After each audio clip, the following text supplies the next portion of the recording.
વડોદરા શહેરમાં ગેરકાયદે રીતે બાંગ્લાદેશી નાગરિકોની હાજરી અંગેની આશંકાને પગલે પોલીસ તંત્ર એક્શનમાં આવ્યું છે. શહેર પોલીસ એસઓજી સહિતની વિવિધ ટીમો દ્વારા વિવિધ વિસ્તારોમાં સઘન ચેકિંગ અભિયાન હાથ ધરવામાં આવ્યું છે. ચેકિંગ દરમિયાન શંકાસ્પદ જણાતા લોકો પાસેથી આધાર કાર્ડ સહિતના ઓળખના પુરાવા માંગવામાં આવી રહ્યા છે. પોલીસ સૂત્રોના જણાવ્યા અનુસાર હાલ 5થી વધુ શંકાસ્પદ વ્યક્તિઓને વધુ પૂછપરછ માટે પોલીસ હેડક્વાર્ટર ખાતે લાવવામાં આવ્યા છે. તેમની ઓળખ, રહેઠાણ અને દસ્તાવેજોની ચકાસણી કરવામાં આવી રહી છે. ઉપરાંત શહેરના વિવિધ પોલીસ મથકો દ્વારા પણ શંકાસ્પદ લોકોની પૂછપરછ શરૂ કરવામાં આવી છે. પ્રાથમિક માહિતી મુજબ વડોદરા શહેરમાં 200થી વધુ બાંગ્લાદેશી નાગરિકો ગેરકાયદે રીતે રહેતા હોવાની આશંકા વ્યક્ત કરવામાં આવી રહી છે. જેના આધારે પોલીસ દ્વારા દસ્તાવેજોની ચકાસણી અને ગુપ્ત માહિતીના આધારે કાર્યવાહી તેજ કરવામાં આવી છે. પોલીસ અધિકારીઓએ જણાવ્યું હતું કે ચેકિંગ અભિયાન આગામી દિવસોમાં પણ ચાલુ રહેશે અને ગેરકાયદે રીતે રહેતા વિદેશી નાગરિકો સામે કાયદેસરની કાર્યવાહી કરવામાં આવશે.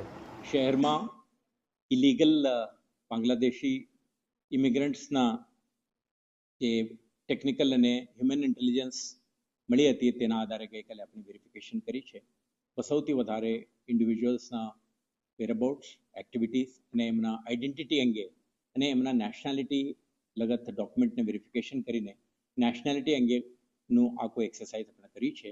જેમાં લગભગ 7 જેટલા ઇન્ડિવિજ્યુઅલ્સ સસ્પિશિયસ હોવાનું પ્રથમ દ્રષ્ટિએ જણાય છે. હજુ આ અંગે ડિટેલ્ડ વેરિફિકેશન અને એક્સરસાઇઝ પ્રગતિમાં છે.